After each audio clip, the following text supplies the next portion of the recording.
Man, this episode ain't gonna have no video. I'm gonna get straight to the shits. Nah. Hope y'all had a good Thanksgiving. Um, what's good, guys? I know y'all have been dying to hear my voice. I've been getting hit up on Instagram with the next episode. Well, listen, I'm just gonna have to give y'all the next episode, man. Like, I just can't keep up with this shit, bro. I'm not saying podcast not for me. It's just, the co-host situation, and it's just like I don't like talking about myself all the time. I like interaction with people. Not that I can't put on a show by myself, but obviously I can, because y'all been like, yo, when is the next episode?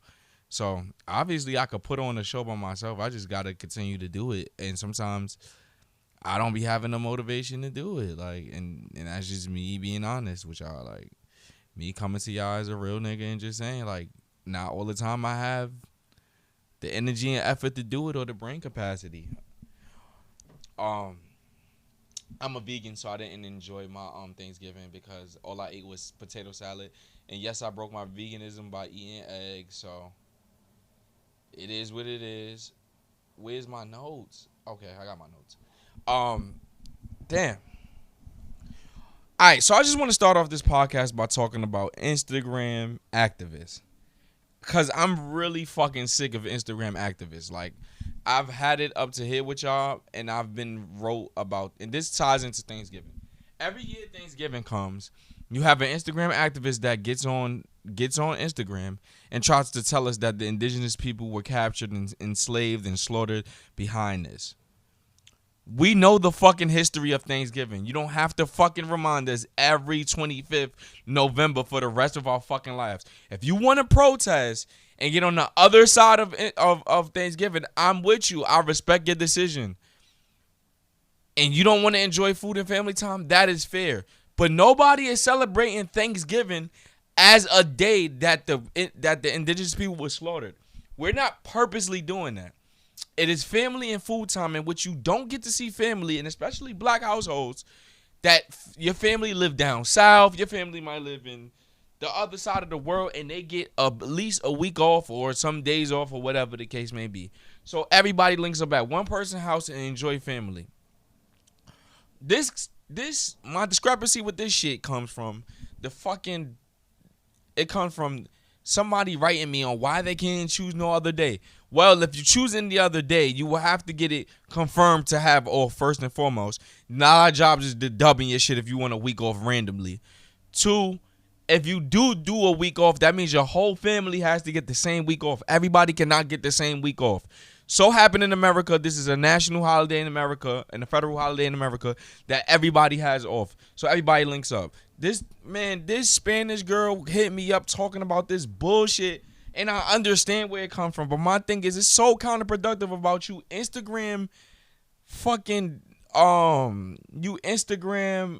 activists so adamant about correcting black people. And I told her, I had to tell her, and I'm like, she's like, it's insensitive of you losing the platform. No, it's insensitive that you don't respect my opinion. You don't gotta fucking try to label me or put a tactic in my head that's to counteract how I feel because you want me to feel how you feel.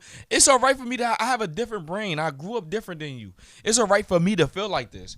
I just don't bash people that don't celebrate Thanksgiving and do. Like, people are looking at it more instances now. It's not like we wearing fucking turkeys on our forehead in Thanksgiving outfits and mocking the indigenous people. See, that's different. It's already a national holiday. You're not going to stop the whole America. You're just going to be by yourself. If you don't want to enjoy Thanksgiving, that's fine. I'm with you. I stand with you on that. The issue is just you trying to form your ideology on other people, and it's quite annoying. So I had to tell her about herself. And I said, yo, this is my last time going back and forth with you, and this is all factual. Since I was 14 years old, I went to a school called, I think I spoke about it on this podcast before. I went to a school called Urban Academy in History and Citizenship for Young Men. I was, quote unquote, woke, conscious at the age of 14 to 18. I knew everything, a lot of things that a lot of kids in high school didn't know about being black at all. That's one. So for somebody Spanish to even write me in the DMs and say I'm insensitive and telling the sheeple, That's insensitive. You don't know where the fuck I come from to even know my background or history on what the fuck I am or no. So I told her, this is my last time encountering with you on any type of toxic topics, including black, because you're fucking annoying. You're annoying. Every time something comes up, everything but accountability. I was trying to explain something. She's talking about mansplaining. You people are fucking annoying. Y'all think y'all being so productive to this thing we call Earth and this human interaction that y'all have caused people to just dislike conscious and woke people, and a lot of the community of the woke have a lot of great things to say that are thought-provoking, but y'all have fucked it up by making it a trend and not being able to have progressive conversations and where you agree to disagree and then that's it, and you love your brother or sister or whoever you disagreeing with. Y'all have made it to where if I don't agree, you insult the people that follow me or me. And you niggas are counterproductive to the black community. I never see y'all arguing with white people about being racist, being people that upheld patriarchy, being people that oppress black people. Y'all need to go and argue with white people. How are you doing any type of job to the black community when you sitting there and all you do is argue with people that look like you? You need to ask yourself that, bro. Because at this point, it's becoming a very, I'm viewing this shit as self-hate. You just want to argue with black people. And then my thing is, you don't even have a productive, if you want to shape the minds and change the minds of your people, and they might disagree and see it from another light, because black people are all different. It's not just black people in the hood, bro. It's other black people. It's black people in Idaho. It's black people in Japan. It's black people in Europe. It's all different walks of life. If you want to shape the minds of the people around you and get them on your wave of have them follow your ideology, learn how to deliver your message without insulting people. 1, 2, always be understanding and open-minded that everybody's not going to fucking think like you. And 3, stop being stubborn. Well, this is 2 and 3. 2, stop being stubborn to only your ideology. That don't mean it is right, because a lot of y'all get y'all information from Google, which is a white man made thing. And y'all bring it over. Y'all have no context, no real. Y'all just read it and regurgitate it. Y'all don't really fucking understand where it come from. I'm sick of you Instagram activists and this. And on top of that, most importantly, I don't even consider y'all Instagram true activists. Y'all Instagram activists because all you niggas do is type. Oh, this is wrong about that. All you niggas do is type. When somebody dies, y'all not outside. You know why you're not outside? Because individual and capitalism has told you have to work and take care of your kids. You cannot be outside risking your life. You got kids to live for. You niggas is not willing to die to change humanity. Malcolm X and Martin Luther King and Marcus Garvey and etc. was willing to die, knowing they had kids. They were willing to die. You niggas is not willing to die. Ask yourself, why are you always on Instagram arguing with black people? That is a fucking problem. Get it through your thick skulls. Everybody is not gonna fucking agree with you. And that shit bothers me because it's like, you niggas just be mad because niggas don't wanna. You just be mad because niggas don't want to agree with you. So I have to curse this person out. And then you Spanish. And you trying to tell me how to feel about indigenous people or being enslaved. Who the fuck are you to tell me that? And I'm not saying Spanish people. Y'all just started claiming to be black recently. For years, y'all have been fucking hateful towards black people. For years, y'all have thought being fair-skinned have meant you was equal or equate to white people. Y'all have justified y'all hair texture and as better, your skin color as better. Y'all just started saying y'all black. Afro-Latina just became a fucking thing. Y'all been denying y'all blackness. Niggas had to put y'all in check for y'all to own y'all blackness. A lot of y'all are fucking racist towards niggas that look like your grandfather. The nerve of somebody Spanish to tell me what the fuck I'm insensitive about. You have no right. I'm sorry. I walk my life as a black man since I came out my mom's pussy. You don't have no right to fucking tell me what the fuck is insensitive. Who the fuck are you? And this is not no hate towards Spanish because I get along with Spanish people. But y'all don't try to talk this conscious shit with me. Black people been rebellious since we been back on the, come on, my nigga. I've been black and been claiming black since I was born. You just started claiming your African roots. Y'all been denying it. The Taínos and all the African history. Everything about Puerto Rican, Dominicans, and all the other Hispanic countries besides the actual language has came from Africa, and y'all been denying it. The music, drums, rice, all that is African trace. Y'all been denying it. I've never denied being black. How did, like, that shit bothers me when the Spanish people just, no, you cannot tell me what the, like, no. I didn't say anything ignorant. I posted on Instagram. Stop reminding us every day about the history of Thanksgiving. Let those people enjoy the family time and the food. We no longer celebrate. In order for you to tell people that are insensitive, you have to figure out everybody that celebrates Thanksgiving intentions on celebrating. Why you celebrate? Because it's family time. Not because they fucking killed indigenous people. Because it's a federal holiday. We finally get to see our family, bro. Some niggas don't get to see their family, bro. I don't even have a house to go to besides mine because my grandmother died. So if everybody from down south said they was coming to my cousin's house, and which they usually do, I would have went because I don't get to enjoy family time. Love is missing in the whole black community. We love to be around love. We, even though your fucking uncle's a crackhead and your auntie's a crackhead or a drunkie, they gonna come through and steal some shit and fuck up the event. You still need that. That tells the story about being black. That is a huge part about being black is family, bro. You gonna have your ups and downs. You gonna have your black sheep of the family. That gives you that family feeling, bro. Them laughs that you get, the spades games, the collard greens, when your aunt bring over the nasty food, that tells a story about being black that Spanish people really can't talk to me about. Y'all don't have cousins in down south. They all in Dominican. You can't talk to me about Thanksgiving and what it mean to black people. I'm sorry. You niggas is crazy.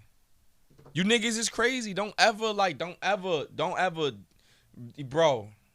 It's very insulting that anybody can tell me anything about being enslaved or feeling it. Come on, bro. I didn't start claiming my blackness, bro. This shit been me forever. Came out the womb this way, bro. At 14, I was kicking that shit, bro. At 14, I knew that shit, bro. I had 5%ers in my school and Muslims in my school that was preaching about being vegetarian, being vegans. This was 2005, nigga. We in 2021. So for 16 years, I've been acknowledging my fucking history and the history of America, period. Can't tell me shit. I'm sorry. You can't tell me shit, bro. I'm sorry, Spanish people. You can't really tell me shit. I don't know where y'all come from and why y'all talking to black people the way y'all do. Well, her specifically. I told her, you can't tell me shit. As a Spanish woman, you can't tell me shit. I'm sorry. And I stand on that shit. And I mean that shit.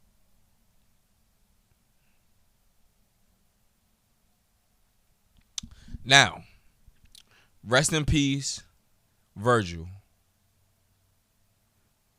I had to get on a rant real quick. But rest in peace, Virgil.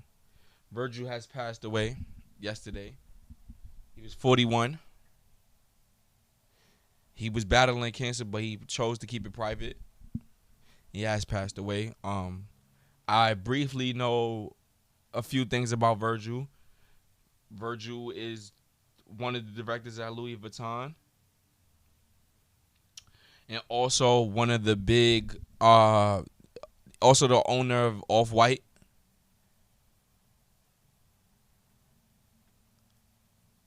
Hold on, I'm sorry. I want to get all my facts straight. So, Yeah, rest in peace, Virgil Off White. At first, when Virgil was alive, I used to be like, why the fuck people go so crazy off him just writing Off White on things? But then I thought to myself, white people do it anyway. The white people write Supreme on shit and hold on, I'm trying to do two things at once. I'm sorry. I used to get mad. Like I was like Virgil, hell. But yeah, I just want to celebrate his life and I want him to go out. Like I remember y'all all trash Virgil when he was talking about donating for when he was talking about donating for Black Lives Matter. Or I forgot what was the matter when Virgil chose to, and everybody was eating him up in the comments. But he had said $40 because it was um it was affordable. Which I heard from Lupe that he actually gave more than $40 and donated more than $40 for the cause, but he felt like it was affordable, and all y'all was just fucking like just chewing him up about the $40, knowing that he had more than $40. But look, behind so Virgil was breaking barrier and black designer whose ascent to the heights of the traditional luxury in the industry and changed with possible fashion and died on Sunday. He was 41. His death was confirmed by his family. He's the artistic director of Louis Vuitton in menswear. Let's see. He's the founder of his own brand, Off-White. We know that. Prolific collaborators outside of brands is Nike. Okay, so Virgil did a lot of work. I really didn't know what Virgil touched. I knew about Louis Vuitton. I knew about Off-White. I just think that he moved the game. He reshaped the game to me because it showed that somebody could work from the bottom and work their way up to be head of Louis Vuitton. They're owning their own thing. Is that when you look at Nike, like not Nike, like brands, they just write their name on simple shit like a T-shirt and the value goes up. Virgil did the same, but it was in black. I like that because white people have been doing that. White business owners have been doing that for so long. Like Balenciaga sneakers looking like Skechers.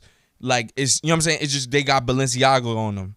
And it goes for way more. You know what I'm saying? So I'm glad that Virgil. I used to get mad like why Virgil just be white, but then I thought about it like, bro, black people need to start doing that shit. It's never been an instance in which I know, but I don't know too much about that. But other than that, I only know Virgil as like top tier black designers. This is also Kanye, one of Kanye's close friends. All right, hold on. My fault. Brief intermission. I had to pick up a call, an important call. Um, damn. Back to what I was saying. Shit, I got so distracted. But yeah,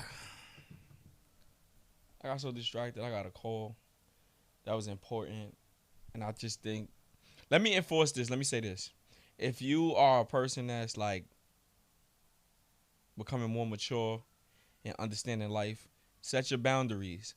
When you set your boundaries, you will see that the energy that you choose to keep around you, it will be reciprocated. The universe will give you something back. And I say that because that call was something that I needed and it was an opportunity.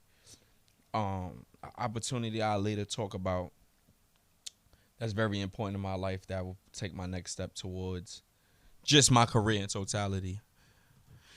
Or a career in totality, but it's just a fact about doing the comedy shit, doing the podcast shit, and also maintaining a job and an image. So, with that being said, yeah. Um. So rest in peace, Virgil. I don't really have much to talk about. Oh, I'm lost on the fucking Summer Walker shit. Still didn't listen to the album. I've been hearing that the album is great. It was shitting on London. And then she posted a picture about how she's in love and she got the nigga name tatted. I'm so lost on what the fuck is going on. I guess she been broken up with him for that long to the point that a new relationship don't even affect. I'm also in live time. I'm also seeing fucking the baby and Sweetie. I said the baby and Sweetie. Lil Baby and Sweetie. I'm not understanding what's going on, but I really tired of Sweetie. Like, Sweetie is a real life Nunu from ATL. Like, She could tell she didn't grow up in the hood, but like maybe her friends did, or maybe she was around it and caught onto the lingo and started to portray that type of girl that came from the hood. But it's really a rich chick from that thinks she's from the hood, like when she not, and that's her whole thing. And to the public, it seemed like she's a hood chick, but she's really not.